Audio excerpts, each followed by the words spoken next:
एक एक विषय की आपको जानकारी है, लोगों को ज्यादा जानकारी मिलेगी, आप लोगों को मोटिवेट करेंगे, इंस्पायर करेंगे। मैं माननीय कृषि मंत्री जी को ये कहूंगा, ये काम जल्दी से जल्दी करें, पर 1 महीने के अंदर निश्चित करें। जो भी समय यह तय करेंगे, साथ में भोजन जरूर करेंगे। और तब मैं पता लगाऊंगा हरियाणा के दूध में, दही में, घी में इसी के बात है कि ते वो कर बैठो हो जो दुनिया में कोई कौन कर पावे। एशियन गेम्स हो रहे हैं और हरियाणा को डंको बज रहा है। पूरे देश में 100 ज्यादा मेडल तारा ठियो हैं। मैं ताने से ने बधाई दूं। श्री जेपी दलाल जी, माननीय कृषि मंत्री जी, मैं आपका आभारी हूं कि आपने मुझे ऐसे मेले में बुलाया जहां मेरे को कम से कम 2 दिन चाहिए। मैं मेले को न्याय नहीं कर पाया। जो कुछ मैंने देखा, बदलते हुए भारत की तस्वीर है। क्या क्या कुछ लोग नहीं कर रहे हैं, कितने कमिटमेंट के साथ ये मेला बहुत दूर तक फल लाएगा, गजब ढाएगा, इसमें कोई दो राय नहीं है। डॉक्टर कमल गुप्ता जी, संक्षिप्त समय में पता लग गया आप व्यापारी वर्ग से आने के बावजूद पूरा परिवार शिक्षा की बुलंदी पर होने के कारण देश और दुनिया में नाम कमा रहा है, साधुवाद के पात्र हैं। जनरल वेट्स राज्यसभा के सदस्य हैं, सेना में बड़ा नाम कमाया, राज्यसभा के बहुत ही जागरूक, अनुभवी, राष्ट्र हित को ध्यान में रखने वाले, जन कल्याण की चर्चा करने वाले हैं। उनकी उपस्थिति मेरे लिए बहुत मायने रखती है।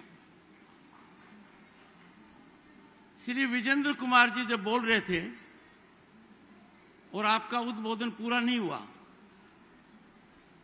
पर आपके उद्बोधन की एक एक बात तारे टाबरा के भविष्य के निर्माण करने के लिए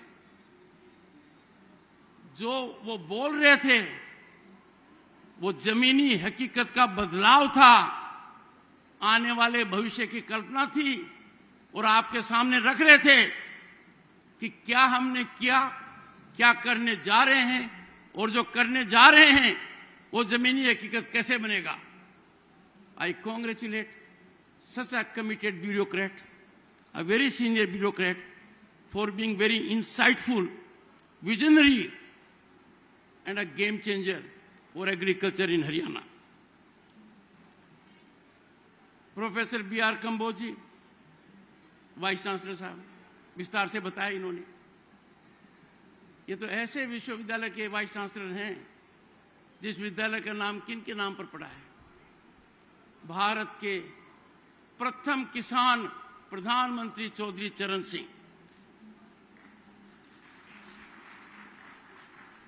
चौधरी साहब ईमानदारी के प्रतीक।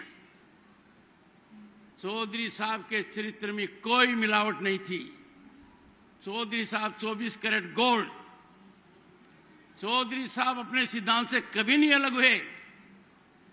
उनका दिल और दिमाग किसान के विकास के लिए था। उनके नाम पर यह विश्वविद्यालय, मैं मानकर चलता हूं, और कीर्तिमान स्थापित करेगा।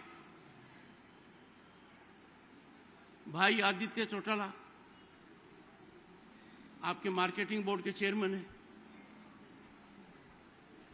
टाबर लागे है, पर सोच बहुत बड़ी है, बहुत दूर की सोच है। मेरा मिलन आया उपराष्ट्रपति निवास, क्या गजब की सोच है, क्या मार्केटिंग का सोच रहे हैं, क्या किसान का हित करने के लिए कर रहे हैं, अंदाजा नहीं लगा सकते। गोवा से एक तालमेल कर रहे हैं कि भाई आपके यहां जो होता है उसको आप बेच नहीं पा रहे हो, हमारे यहां किन्नू आपके यहां जाएगा, हम बहुत ज्यादा यहां संरक्षण नहीं कर सकते, तो वो वहां जाएगा। कितना आदान प्रदान है। मार्केटिंग के मामले में ये बहुत बड़ा काम है, आम किसान के फायदे को काम है। और मैं मान के चालू हूं, वो जवान छोरो बहुत गुल खिलाओगो, बहुत सेवा करोगो किसान की, बहुत दूर की सोच है। और कुछ बात मैं ताने कह के भी जाऊंगा आज। सबसे महत्वपूर्ण, मेरे सामने कौन है? मेरे सामने अन्नदाता हैं। मेरे सामने कौन है जो पूजनीय हैं? मेरे सामने कौन है जो भारत की अर्थव्यवस्था की रीढ़ की हड्डी है? और आपकी बदौलत जो हिंदुस्तान आज से 13 साल पहले दुनिया के 5 उन देशों में था जिनकी चिंता हर देश करता था कि इन देशों का क्या होगा। Brazil, Bharat, Turkey, Indonesia, south Africa, आपकी बदौलत, आपके खून पसीने की वजह से, आपकी कड़ी मेहनत की वजह से आज हिंदुस्तान दुनिया की 5वीं महाशक्ति है। 5वीं। हम कहां थे? आपकी वजह से। और आप यदि अगर बदलाव लाएंगे, आप बदलाव का केंद्र बनेंगे, आप बदलाव को आगे बढ़ाएंगे, तो भारत जब आजादी का जश्न मना रहा होगा 2047 में, वो विश्व में नंबर 1 होगा। मनता ने 2-4 बात कहनी है। आज के दिन कोरोना को पैकेज आलो, आईआईटी को छात्र इस्तीफो दे रहे हैं, आईआईएम को छात्र इस्तीफो दे है, मोटी मोटी सरकारी नौकरी को इस्तीफो दे है, और करे के है दूध का व्यापार, सब्जी का व्यापार, अन्न का व्यापार।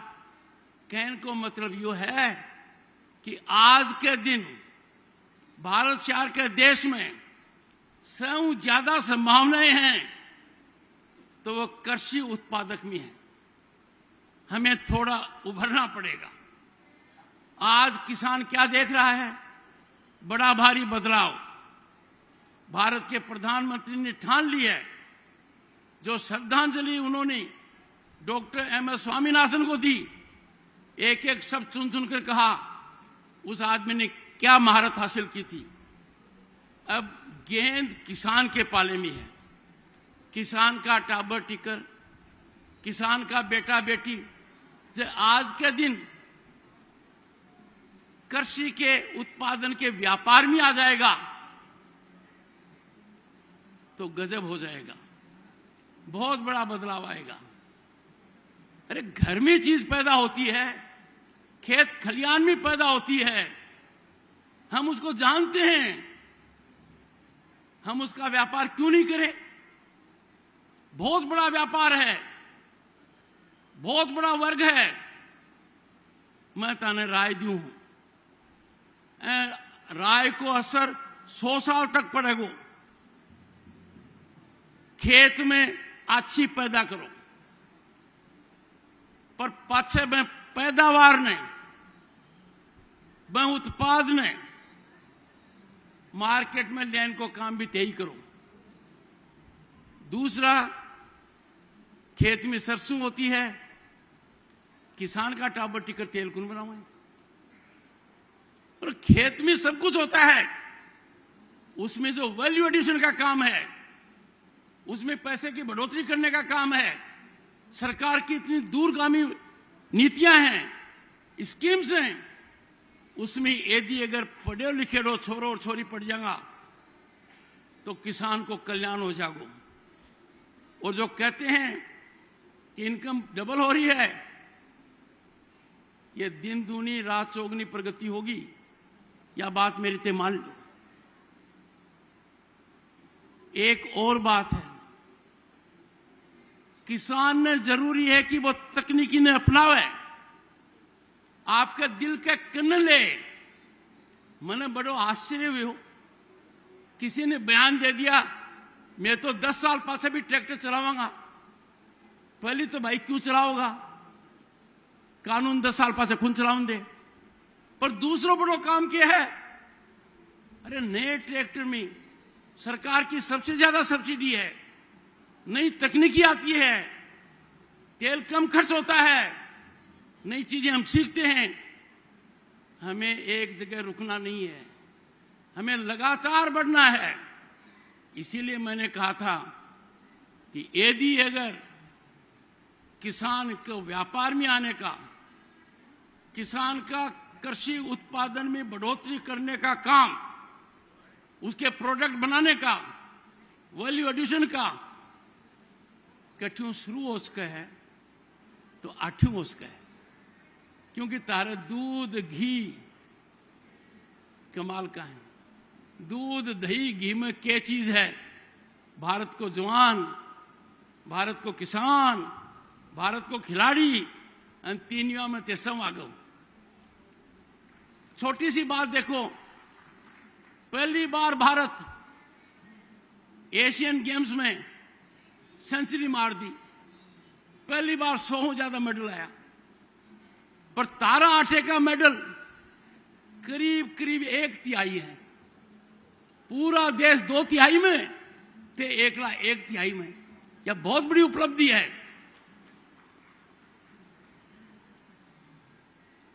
मैं बहुत ज्यादा समय न लेते हुए एक बात ये कहूंगा कि तकनीकी और किसान का सदियों से नाता रहा है। किसान ने खुद के बल पर, खुद की मेहनत पर इंस्ट्रूमेंट को बदला है। कृषि में जो उपयोग होते हैं उनमें सुधार लाए हैं। अब तो टेक्नोलॉजी हमारी अपने आप मदद कर रही है। मुझे बहुत अच्छी जानकारी दी दलाल साहब ने कि हरियाणा में स्कीमें, हरियाणा में ड्रोन टेक्नोलॉजी का अवेलेबिलिटी बहुत जबरदस्त रूप से हो रहा है। पर आप निर्णायक बदलाव के केंद्र तब होंगे जब ते मन में ठान लोगा कि छोरा छोरी नौकरी करने आछो है कि मारे आठे सरसों हुआ है तो वो सरसों के तेल की फैक्ट्री लगावे। मारे आठे एक प्रोड्यूस हुए हैं, फ्रूट हुए हैं, बन को जूस लगाओ उनकी फैक्ट्री वो लगावे। आठे अन हुआ है, दुनिया में आवश्यकता है, वो व्यापार करना ज्यादा से ज्यादा आप आगे बढ़ा। इसकी शुरुआत यदि अगर हो गई तो मानकर चलिए क्रांतिकारी नतीजे आएंगे। एक बात और, आजकल विश्व व्यापार बहुत बढ़ रहा है और जमीन से जुड़ी हुई, जमीन से निकली हुई गेहूं, चावल, चना, इसका विश्व व्यापार है। आपने टाबर ने, आपने छोरा छोरी ने जो प्रतिभाशाली हैं बनने को कि कृषि उत्पादक का निर्यात में भी पड़े और थोड़ी बहुत आयात करने की आवश्यकता तो बम में भी पड़े। को असर पूरे देश पर पड़ेगा क्योंकि भारत कृषि प्रधान देश है। हमारी अर्थव्यवस्था कृषि पर आधारित है और कोई माने या नहीं माने, राजनीति भी ग्रामीण आधारित है कुनी। यो बदलाव को केंद्र ते बनो और मेरे के मां हर एक आइटम न देखो। मैंने बहुत ही रैपिड स्पीड से जो देखा है वो वे मस्तिष्क के ऊपर जम गया है। क्या क्या मोटे अनाज का नहीं बनकर दिखा रहे हैं, कितनी प्रगति हुई है, कितना इनोवेशन हुआ है, देखते ही बनता है। एक बार फिर हरियाणा सरकार को, माननीय मुख्यमंत्री जी को, कृषि मंत्री जी को, कमल गुप्ता जी आपके वरिष्ठ मंत्री जी को, आपके वाइस चांसलर साहब, आपके सेक्रेटरी साहब, सबका कृतज्ञ हूं कि उन्होंने मुझे आपसे मिलने का और थोड़ा साक्षात करने का मौका दिया। ये कह सकता हूं मेरे लिए ये शुरुआत है। अगली बार इस मेले में आऊंगा, पूरे दिन का कार्यक्रम बनाकर आऊंगा, वो ही असली न्याय होगा। तो मेरे भी दिमाग की कुछ जो बंद हैं वो खुल जाएंगी। देश का भविष्य उज्जवल है क्योंकि हमारा किसान कर्मशील है। देश का भविष्य उज्जवल है कि हमारा किसान देश के लिए पसीना बहाता है। देश का भविष्य उज्जवल है कि हमारा किसान जवान भी पैदा करता है, वैज्ञानिक भी पैदा करता है, अधिकारी भी पैदा करता है।